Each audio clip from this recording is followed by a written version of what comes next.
እግዚአብሔር ከፍጥረት ወገን አክብሮ ያልፈጠረው የለም። ሁሉም ለተፈጠረበት ዓላማ መልካም ነው።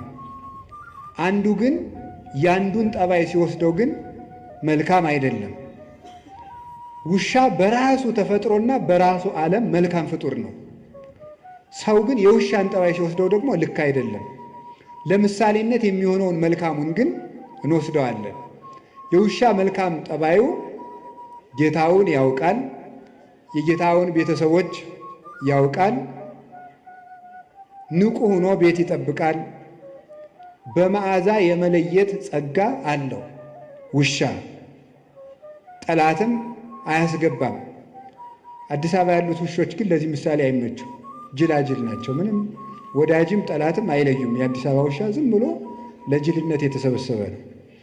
እና እነዚህ ውሾች እነማን ናቸው ሲባል ቅዱሳን አባቶቻችን ነው። ውሾች የተባሉ በቅዱስ ዳዊት አነጋገር ሙሴና አሮን ናቸው።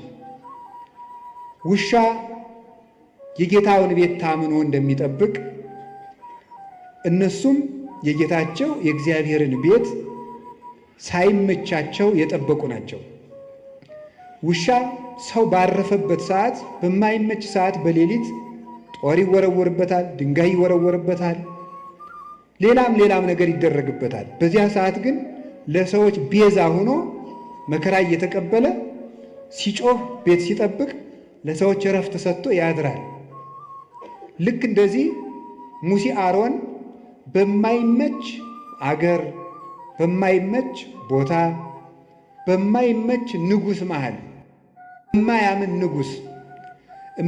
ንጉሥ ብቻ አይደለም፣ የሚያምኑት ሲወለዱ ወንዝ የሚወረውር ጨካኝ ንጉሥ ባለበት ጊዜ የእግዚአብሔርን ብርሃን በሥጋቸውም በነፍሳቸውም ይዘው ለጨለመበት ሕዝብ ያበሩ የነበሩ ለጌታቸው የታመኑ ናቸው።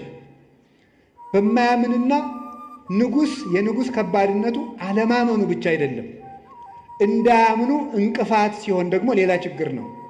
እንዳያምኑ እንቅፋት ከመሆን በላይ ደግሞ የሚያምኑትን የሚገድል ከሆነ ደግሞ ሌላ ችግር ይሆናል ማለት ነው። በዚህ መካከል ሃይማኖትን መጠበቅ ታማኝ ውሻ ያሰኛል። ውሻ መጀመሪያ ሲጮህ ለራሱ እየፈራ ነው የሚጮኸው። ታውቃላችሁ ይሄንን? ውሻ እኮ ቤት ለመጠበቅ ብሎ ጮህ አያውቅም። ውሻ የሚጮኸው ፈርቶ ነው የሚጮኸው። ለራሱ መጮህ ይጀምርና ለራሱ የጮኸው ለቤት ይሆናል። ቅዱሳን መጀመሪያ ተጋድሎ ሲጀምሩ ለራሳቸው ነው የሚጋደሉት። ወዮልኝ ለኔ ነፍሴ በእግዚአብሔር ፊት ስትቆሚ ምን ትመልሻለሽ? ቅድመ መኮንነ ጽድቅ እያፍሮ ለባይል በይንተ ብኢሉ፣ ባለጸጋውን ስለ ባለጸጋነቱ የማያፍር ድሃውን ድሃ ነህ ብሎ አይፈርድለትም፣ መልካም ከሰራ ብቻ ይፈርድለታልና። በዚያ ዳኛ ፊት በቆምሽ ጊዜ ምን ትመልሽለታለሽ እያሉ መጀመሪያ ለራሳቸው ይጋደላሉ።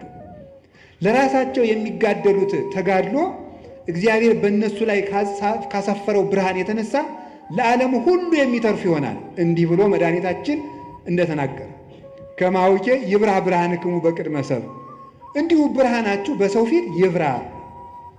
ወያቱ ማይቶተ ከመ አንብርዋ ታሕተ ከፈር፣ ብርሃንን ወይም መቅረዝን ከታች እንቅብ ሊደፉባት አያበሯትም። አላ ያነብርዋ ዲበ ተቋማ ወታበር ለኩሉ፣ መቅረዝን መብራትን ከመቅረዟ ላይ ያስቀምጠው ለሁሉ እንድታበራ ያደርጓታል እንጂ። እንዲሁ ክርስቲያኖችን ቅዱሳንን እግዚአብሔር በራሳቸው ክብር ብቻ ሰውሮ አያስቀራቸው።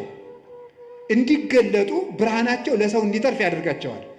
ለነሱ ከበራላቸው በኋላ በእግዚአብሔር ብርሃን ከታተሙና በዚህ ከተቀደሱ በኋላ ለሌላው ይተርፋሉ እና ተራቡም ተጠሙ፣ ተናቁም ተከበሩ፣ ተደመጡም አልተደመጡም የጌታቸውን ቤት የሚያገለግሉ ቅዱሳን ታማኝ ውሾች ይባላሉ። በማይሰማ ሕዝብ መሃል አሁን እኮ ተመልከቱ፣ ንጉሡ ከሃዲ ሕዝቡም ከሃዲ ሲሆን ችግር ነው። አሮንና ሙሴ ታማኝ ውሾች ያሰኛቸው ከዚህ የተነሳ ነው። ንጉሡ ከሃዲ፣ እስራኤልም ከሃዲ ናቸው። ወደ ፈርዖን እንዳይሄዱ ሕዝብ ይዘው ወጥተዋል። ደግሞ የእግዚአብሔር ሆኖ የፈርዖን አይኮንም። ሕዝቡ ደግሞ የባስ ዱባ ብንበላ የሚሻለንን ከነበርንበት ሀገር አውጥታችሁ በረሃብ አስበልታችሁ ልንቀሩ ነው ብሎ አንገተ ደንዳና የሆነ ጨካኝ ሕዝብ ነው። እንዲያውም አባታችን ርዕሰ ነቢያት ሙሴ አንድ ቀን እንዲህ ብሏል፣ ይሄንን ሕዝብ በውኑን የፈጠርኩትን ተው፣ እግዚአብሔር ሆይ ተው፣ ሕዝቡን አትቅሰፍ። ሰው ራሱ አንተን ያመሃል አለ። ያመሃል ይሄ ሕዝብ ጣዖት እያመለከ ስታስቸገረኝ ላጠፋው ነው ቢል እግዚአብሔር ተው፣ አንተን ያመሃል። እግዚአብሔር እንዳይታማ የሚቆረቆር ነበረ ሙሴ። ከዚያ ምን ብሎ ነው የሚቆረቆርለት? በረሃ አውጥቶ ሲያበላ ማብላት ሲያቅተው ጊዜ በመቅሰፍት ፈጃቸው ይለዋል። ስለዚህ መመገብ የማይችል ፈጣሪ ብለው ያሟል፣ ተው አትፍጃቸው ብሎ ለአምልኮቱ ተቆርቆሮ ድንጋይ ይዘው ሊወግሩት ለሚመኙ ሕዝብ ለነሱ ለእግዚአብሔር አምልኮት ይቀና ነበረ። እኛ ለእግዚአብሔር እንደሆነ እግዚአብሔር ይታማል፣ እግዚአብሔር ይሰደባል ብሎ የሚያስብ ሰው አለ? ወበይንቲአክሙ ይጸርፉ ለአሕዛብ፣ አሕዛብ ላይ ለስመ እግዚአብሔር፣ በእናንተ ምክንያት አሕዛብ የእግዚአብሔርን ስም ይሰድባሉ ይላል ቅዱስ ጳውሎስ። አስቀድሞ ኢሳይያስ የተናገረው ነው። በእናንተ ምክንያት አሕዛብ እግዚአብሔርን ይሰድቡታል። ምን ብለው ነው የሚሰዱት? አሕዛብ በክርስቲያን ምክንያት እግዚአብሔር ይሰድባሉ። ምን ብለው ነው የሚሰድቡት? ክርስቲያኖች ኃጢአት የሚሰሩ ለምንድን ነው ተብሎ ሲጠየቅ አምላካቸው ኃጢአት የሚወድ ስለሆነ ይሆናላ ብለው ነው የሚሰዱት ማለት ነው። አምላካቸው ኃጢአት ስለሚወድ ነው ኃጢአት የሚሰሩ ብለው በዚህ ምክንያት እግዚአብሔር ይሰደባል። እግዚአብሔር እንዳይሰደብ ብለው በእውነቱ ማለት ነው ጽድቅ መስራት እንኳን ባይሆንልኝ እግዚአብሔር እንዳይሰደብ ብለን እንኳን መልካም መሆን አለብን በእውነቱ ማለት ነው። እግዚአብሔር እንዳይሰደብ የእኛን ተውት፣ እኛ ባንድን እንኳን ፈጣሪን እንኳን እኮ ለእግዚአብሔር ለትልቅ ሰው ተብሎ እኮ ጥሩ ስራ ይሰራል። እንዴት ከገሌ መሃል እንዲህን እናገራለሁ አታፍርም እንዴ ይባላል እኮ። እግዚአብሔርን ፊታችን አስቀምጠን እግዚአብሔር እጅ ላይ ሆነን በእግዚአብሔር መሰረት ላይ ቁመን እግዚአብሔርን ጣራ አድርገን በእግዚአብሔር መሃል ሆነን በእግዚአብሔር ፊት ሆነን እንዲሆነን እግዚአብሔርን እናሰድባለን ብለን ከክፋት አለመመለሳችን ምን አይነት ይቅርታ ይደረግልናል? እግዚአብሔርን መፍራት አቅቶን እግዚአብሔርን ያሰደብነው እኛ አይደለንም ወይ? ያስደፈርን እኛ አይደለንም ወይ? ቤተ ክርስቲያንን ያስደፈርን እኛ አይደለንም? ምን አድርገን በሉኝ? ክፉ በመሆናችን ኃጢአታችን ከነሱ ከአሕዛብ ጋር እግዚአብሔርን ከማያመልኩ ሰዎች ጋር እኩል በመሆኑ እና ሳይመቸው ክርስቲያን የሚሆን እርሱ ታማኝ ውሻ ይባላል። ጌታውን የሚለይ እንጀራ የጣለለትን የሚለይ የጌታውን ቤተሰቦች የሚለይ እሱ ውሻ ይባላል። ታማኝ ውሻ ቤተሰቡን ሁሉ የሚያውቅ። አሁን እዚህ ውስጥ አስነስቼ ብጠይቅ ሃይማኖቱን የሚናገር ምእመን አገኛለሁ ብዬ አላስብም። እርግጠኛ ነው የምሆነው በእናንተ በእውነት ማለት ነው። እንዲሁ ለእናንተ መብቃት አያስፈልገኝም፣ እናንተን ስለማውቃችሁ ማለት ነው። ከዚህ ውስጥ ሃይማኖታችሁ ምንድን ነው ሲበብት ብዬ ተዋሂዶ ምንድን ነው አናውቀው። እንዲሁ እኮ አሁን እንዲህ ይገርማችኋል። የማያውቅ ሰው ማወቅም የማይፈልግ ሰው ከእንዲህ ያለ በሽተኛ እግዚአብሔር ይሰውራችሁ። ታሞ መድኃኒትም ማዋጥ የማይፈልግ እዚህ በላይ ችግር አለን። እማናውቅ ለማወቅም ፈቃደኞች ያይደለን ደግሞ ድንቁርናችን ይዘን የምንመጻደቅ ተመጻዳቂዎች ለሁሉም ነገር። የዚህ ዘመን ሰውን የሚያስደንቀኝ በመሰላቸው አንድ ለሁሉም ነገር እውቀት አለው። ምን ማለት ነው? ለሁሉም ሰው ፖለቲካም ይናገራል፣ ሊቅ ነው። በዚያም ቤተ ክርስቲያን ላይ ይናገራል፣ በዚያም ሊቅ ነው። የማያውቀው እውቀት የለውም። ስለዚህ ሁሉንም አያውቅም ማለት ነው። ሁሉንም ስለሚያውቅ ሁሉንም አያውቅ። እንዴት ሰው ሁሉን ሊያውቅ ይችላል? እንዴት ሰው ሁሉ ቦታ ሊቅ ይሆናል? ሁሉም ቦታ እጃችሁን ታወጣላችሁ። ሁሉም ቦታ ሲኖዶስን ለመተቸትም ሊቅ ናችሁ። ጳጳሳትን ለመተቸትም ሊቅ ናችሁ። የገዳም ስርዓትም ታውቃላችሁ። ስርዓተ ካህናት ታውቃላችሁ። የዲቁናን ጠባይም ታውቃላችሁ። ስርዓተ መንግስት ታውቃላችሁ። እኔ የዚህ ዘመን ሰው የማያውቀው ሰው አለን? የማያውቀው ነገር በጣም ሊቅ ናችሁ ማለት ነው። እኔ እውነቴን ነው የምነግራችሁ። ከእንዲህ ያለ ሁሉን አዋቂነት መመለስ አለብን በእውነቱ ማለት ነው። ድንቁርና በእውነቱ ቤት ሰርቶብን ያለን። ድሮ ጥበብ ቤቷን ሰራች ነበር የሚባለው። አሁንም ቤተ ክርስቲያን ትለዋለች። እኛ ላይ ግን ድንቁርና ነው ቤቷን የሰራች፣ ብዙ ምሰሶዎችን ያቆመችው። በዚያም ደግሞ እየተመጻደቅን የምንኖር ጌታውን የማያውቅ ውሻ፣ ቤተሰቡን የማያውቅ ስለ ቅዱሳን አባቶቻችን ዕውቀት የሌለን፣ ስለ ታሪክ ዕውቀት የሌለን፣ ስለ ሃይማኖት ዕውቀት የሌለን፣ ስለ ዘመኑም ዕውቀት የሌለን፣ ስለ ራሳችንም ዕውቀት የሌለን ሰው ከዚህ ሁሉ እንዴት የዕውቀት ድንግልና ይኖረዋል? ሰው እኮ ሃይማኖቱን ማወቅ አለበት። አንድ ቤተ ክርስቲያኑን ማወቅ አለበት። ሁለት ታሪኩን ማወቅ አለበት። ዘመኑን ማወቅ አለበት። ራሱን ማወቅ አለበት። ሰው ምን ማለት እንደሆነ ብናውቅ ኑሮ እውነት በማይረባ ልክስክስ ነገር ታስረን እንኖር ነበር? ሰው እስኪ ምንድን ነው ብላችሁ እስኪ ጠይቁ። እኔ እኮ ሰው ነኝ ብላችሁ አስባችሁ? እኔ ጅብ አይደለሁም፣ እኔ ውሻ አይደለሁም፣ እኔ አይጥ አይደለሁም አትሉም እንዴ? ያገኘውን የሚበላ እኮ አይጥ ነው። ዝም ብሎ ሳይመርጥ የሚበላ ጊዜም ሰዓትም የማይመርጥ። እኛ ውሻ አይደለም፣ እኛ እባቦች አይደለም፣ እኛ ነምር አይደለም፣ እኛ ጭልፊት አይደለም አትሉም? ከላይ ሆኖ የሚነጥቃል ይሄ ጭልፊት፣ ከላይ ሆኖ መንጠቅ። እንደዚህ ያለ ሁሉ ነፃ መሆን የምንችለው ውሻነታችንን መልካም ስናደርገው ነው። ታማኝ ውሻ እንድንሆን አምላከ ቅዱሳን ይርዳን። ውሻ ቤተሰቡን የሚያውቀው በመዓዛው ነው። ጌታ በቅዱስ ጳውሎስ አድሮ እንደተናገረ እንዲህ ይላል፣ ንሕነሰ መዓዛሁ ለክርስቶስ ንሕነ አለ ቅዱስ ጳውሎስ፣ እኛ የክርስቶስ መዓዛ ነን። እስኪ በሉ እኛ የማን መዓዛ ነን? ምን ማለት መሰላችሁ? ሊቃውንቱ ሲተረጉም ልብስ በመዓዛው ይታወቃል። የዛሬ ልብስ እንኳን ብዙ አይታወቅም። ለዚህ ምሳሌ የምንመች የገጠር ልጆች ነን። የገጠር ልጆች እናትና አባቶቻችን ሽቱ ስለማይረጩ የእናታችን ወዝም የአባታችን ወዝም እናውቃለን። ይሄ የአባባ ጋቢ ነው፣ ይሄ የማማ ጋቢ ነው። የከተማ ሰው ግን ሁሉም ሽቱ ስለሚረጭ አይታወቅም የማን ወዝ እንደሆነ ማለት ነው። ልብሱም አይታወቅም። ይሄን እንኳን ችግር የለውም፣ ኃጢአታቸው አይደለም። ይሄ ዘመን አሰልጥኖላቸው ነው ማለት ነው። እኛ ግን የአባታችን ወዝ ምን እንደሆነ እናውቀዋለን። ሲቆፍር ያፈሰሰው ወዙ የማማን ወዝ እናውቀዋለን። ስትጋግር የኩበቱ ጢስ በሱ እናውቀዋለን። ይሄ እናቴ ጋቢ ነው እንላለን ማለት ነው። ከዛ ሊቃውንቱ በዚህ ነው የተረጎሙት። ይሄ ይትባህል ካልገባን መጽሐፉም አይገባን። ምንድነው መዓዛ? የክርስቶስ መዓዛ ነን። ልብስ በመዓዛው እንዲታወቅ እኛም የክርስቶስ መታወቂያ ነን ማለት ነው ይላሉ። እኛ የክርስቶስ መታወቂያ ነን። ሰዎች ክርስቶስን የሚያውቁት እኛን አይተው ነው ማለት ነው። እኛን አይተው ክርስቶስን ያውቁታል። በሞቴ የማን መታወቂያ ናችሁ እናንተ? ኧረ በሞቴ ተባርፋችሁ ቁጭ በሉ። ደፋሮች ናችሁ እናንተ። የክርስቶስ ትላላችሁ። አሁን እናንተ የክርስቶስ መታወቂያ ናችሁ። በዘፈናችሁ ነው የክርስቶስ መታወቂያ የምትሆኑት። በግርግራችሁ በተሳዳቢነታችሁ ነው የክርስቶስ የምትሆኑት። በእንቅልፋምነታችሁ በሆዳምነታችሁ ነው። ዛሬ ሰውዬ ሊሳደብ ነው የመጣ። እኔ ብትሉ ምን ጨነቀኝ? ነፍሳችሁ ትዳን እንጂ። ስለዚህ የማን መታወቂያ ነኝ? ሰው እኔን አይቶ ማንን የሚያየው? እኔን አይቶ ጋኔንን ነው የሚያይ? ክርስቶስን። በውሸታችን የማን መታወቂያ ነው? ያጋንንት። ውሸት የጋኔን ነው። በነገረ ሰሪነታችን የማን መታወቂያ ነው? ያጋንንት። መለያየትን የሚሰራ ጋኔን ነው። በነፍሰ ገዳይነታችን የማን መታወቂያ ነው? የጋኔን። እስመ እምትካት ቀታሌ ነፍሰ ሰብ ውእቱ። ሐሰትን አመንጭቱ። ዛሬ እኮ ሰት ምንድን ነው? የከተማ ሰው ኃጢአትን ሲያቻችል ምንድን ነው የሚለው? ኖርማል ነው የሚለው አይደለም። ኃጢአትን በደንብ ሊሰራ ሲፈልግ ኖርማል ነው የሚለው ማለት ነው። አረ ኖርማል አይደለም። እንዴት ኃጢአት ኖርማል ይሆናል? ውሸታውን ኖርማል ነው አይደለም? ለእናንተ ውሸት ኖርማል ነው። አሁን ሰው መዋሸት እዚህ ጫፍ ላይ ደርሻለሁ ይላል። ገና ስንት ኪሎ ሜትር ተቀምጦ ማለት ነው። እንዴት ውሸትን ትለምዳል? እግዚአብሔር እውነት ነው በሉ እስኪ።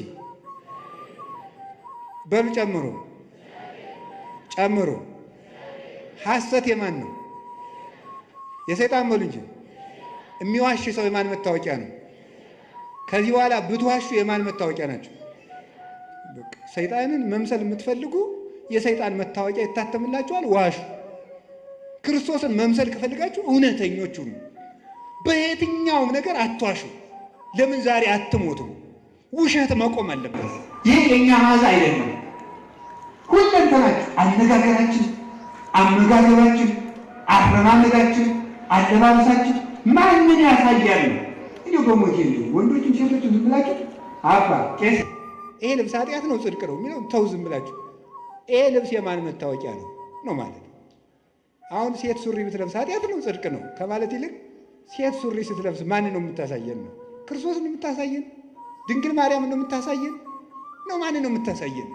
እውነት ይሄ ነገር ክርስቶስን ያሳያል ወይ ብላችሁ አስቡና ያሳያል ካላችሁ ልበሱት። ህሊናችሁ ተፈጥሮ አያስተምራችሁም? ምን አለ ቅዱስ ጳውሎስ? ተፈጥሮ አያስተምራችሁም? ምን በተፈጥሮ አትማሩም ወይ? ማን ምን መልበስ እንዳለባችሁ እንዴ ሱሪ አትልበስ የሚል ምን መጽሐፍ ቅዱስ አለ? ኦሪት ዘዳግም ያለውም እኮ ወንድ የሴትን ሴት የወንድን አይልበስ ነው የሚል እንጂ ሱሪ የወንድ ነው የሚል ግን የለም ይላለው። በመልከቱ ለክፋትና ለከይሰ ጠቢባን ሙንቱ ለተንኮል ይራቀቃሉ አለ ኢሳይያስ። ለተንኮል ሊቅ ናቸው አለ በእውነቱ ማለት ነው። ግን ተፈጥሮ አያስተምራችሁም ወይ? ስለዚህ ስትናገሩ ስትሳደቡ ቆይ ኋላ እመጣበታለሁ። የማን ማዛ ናችሁ? ንግግራችሁ ማንን ነው የሚገልጠው? የባለ ትዳሮች ትዳር እውነት ክርስቶስን ነው የሚያሳየው ወይ? የካህናት ክህነት፣ የዲያቆናት ዲቁና ማንን ነው የሚያሳየው? ክርስቶስን ለማሳየት ነው ወይ የምናስቀድሰው? ክርስቶስን ለማሳየት ነው ወይ የምንቀድሰው? የምትማሩ የምትኖሩት ማን ልታሳዩ ነው? ዘራችሁን ልታሳዩ ነው? ከጀርባችሁ ያለውን ሰው ልታሳዩን ነው? ክርስቶስን ልናሳይ የተፈጠርን ሰዎች ነን። ሰዎች እኛን አይተው እግዚአብሔርን ማየት አለባቸው። በእኛ አውሬነት መታየት የለበትም። በእኛ ሰይጣንነት መታየት የለበትም። እንዲህ ያለውን ነገር እንድናሳይ አምላከ ቅዱሳን ይርዳን። መጣላት ማንን ነው የሚያሳየው? የማን መታወቂያ ነው? በሉ ተነሱ። ምን አላችሁኝ? ጌታችን መድኃኒታችን ኢየሱስ ክርስቶስ ለቅዱሳን ሐዋርያት እንዲህ አላቸው፣ በዚህ የእኔ ደቀ መዛሙርት እንደሆናችሁ ሰዎች ያውቋችኋል አላቸው። በምንድን ነው? ጌታ እንግዲህ ሐዋርያት እንዲህ ብሏቸዋል፣ ሙት ታነሳላችሁ፣ ድዊ ትፈውሳላችሁ፣ አጋንንት ታወጣላችሁ፣ ለምጽ ታነጻላችሁ፣ ዓለምን ታጠምቃላችሁ፣ በ12 ወንበር ተቀምጣችሁ ትፈርዳላችሁ። በቃ እናንተ በዓለም ላይ የከበራችሁ ናችሁ፣ የምድር ጨው ናችሁ፣ የምድር ብርሃን ናችሁ ብሏቸዋል። በዚህ የክርስቶስ መሆናቸው ይታወቃል አይደለም? ዝም ብትሉ ደግሞ ጥሩ ነው አይደለም ያላቸው። በዚህ የኔ መሆናችሁ ይታወቃል አላቸው። እምከመ ተፋቀርክሙ በባይናቲክሙ ወበዝንቱ ያአምሩክሙ ሰብ ከመ አርዳኢ አንትሙ። እርስ በርሳችሁ ስትፋቀሩ ሰዎች የኔ እንደሆናችሁ በዚህ ያውቋችኋል። የክርስቶስ የመሆን መታወቂያው አለ። ይሄንን ይዞ ቅዱስ ዮሐንስ አፈወርቅ ሙት ማንሳት አይደለም መዋደድ ነው እንጂ ይላል። ሙት ማንሳት የክርስቶስ የመሆን ምልክት አይደለም። አጋንንትም ቢሆን በምታት ሙት ያስነሳሉ። አጋንንትም ቢሆን ይፈውሳሉ እኮ። እንዴት አጋንንት ይፈውሳሉ? አጋንንት ሲፈውሱ ምን ማለት መሰላችሁ? ከአንድ ሰውዬ ላይ ጋኔን ካደረበት ከፈዋሹ ላይ ጋኔን አለ በሉ። ከተፈዋሹ ላይ ደግሞ ጋኔን ካለበት ይሄኛው ጋኔን ሰውን ጨርሶ ያ ጋኔን ለማድረግ እዛ ላይ ያለው ጋኔን ይወጣል። ይቆይና ከዛ በሌላ ቀን መለስ ይል አሁን ልውጣና ሌላ ሰው ጨምሬ ላሳስት ብሎ ወጥቶ ለቀቅ አድርጎት ይቆያል። አይዋስ ለቀቀው ተብሎ ዘባ ላይ ይነገርለታል ማለት ነው። ጋኔን ምን ጨነቀው? የባሰ ኃጢአት ለማሰራት ከጥቂት ኃጢአት ይጠብቃል ሰይጣን። ነፍስ ማስገደል ከፈለገ ሌላ ነገር ያደርጋል። ሌላውን ኃጢአት ያስተዋል። የምትክድለት ከሆነ አንተን በጫት ማደንዘዝ፣ በሱስ ማደንዘዝ ለምን ይፈልጋል? ሰው ራሱን ከተቆረጠ በኋላ ቀይ ካባ እንደርብለት ቢጫ ካባ እንደርብለት ይባላል። አንገቱን ተቆርጦ የለም ራሱ እኮ የለም። ራሱ እኮ ክርስቶስ ነው። ክርስቶስን አጥቶ ሰው ሱስ ባይኖርበት ባይሰክር፣ ንግግሩ ጥሩ ቢሆን ባይሰርቅ፣ ክርስቶስን ከካደ በኋላ ምግባር ምን ይሰራለታል? ያለ መሰረት የሚቆም ቤት እንደሌለ ማለት ነው። ስለዚህ ሰይጣን የባሰውን ኃጢአት ለማሰራት አንድ መፍትሄ ይሰጣል። የማይረባ መፍትሄ ቆይቶ ግን ይይዘዋል። ሳካት ምንድን የሚያደርገው? መጨረሻ ላይ የፈወሰው ሰው ጥገኛና አጨብጫቢ ሆኖ እንዲቀር ያደርገዋል። የክርስቶስ ተከታይ አያደርገውም። መመኪያው ሁሉ ያ ፈወሰኝ የሚለው ሰው እንዲሆን አድርጎ ነው የሚያኖረው። ገንዘቡም ለዚያ እንደጨረሰ፣ ጉልበቱን ለዚያ እንደጨረሰ ይኖራል። ስለዚህ የእግዚአብሔር ቤተሰቦች የማን መታወቂያ? እኛ የምንታወቀው ድዊ በመፈወሳችን የክርስቶስ መሆናችን አይታወቅም። ጋኔን ያደረባቸው ድዊ ይፈውሳሉ። ጋኔን ያደረባቸው ጋኔን ያወጣሉ። ታዲያ ምንድነው መታወቂያችን? ፍቅር። ስለዚህ ሊቃውንት ምን አሉ? ፍቅር ሙት ከማንሳት ይበልጣል።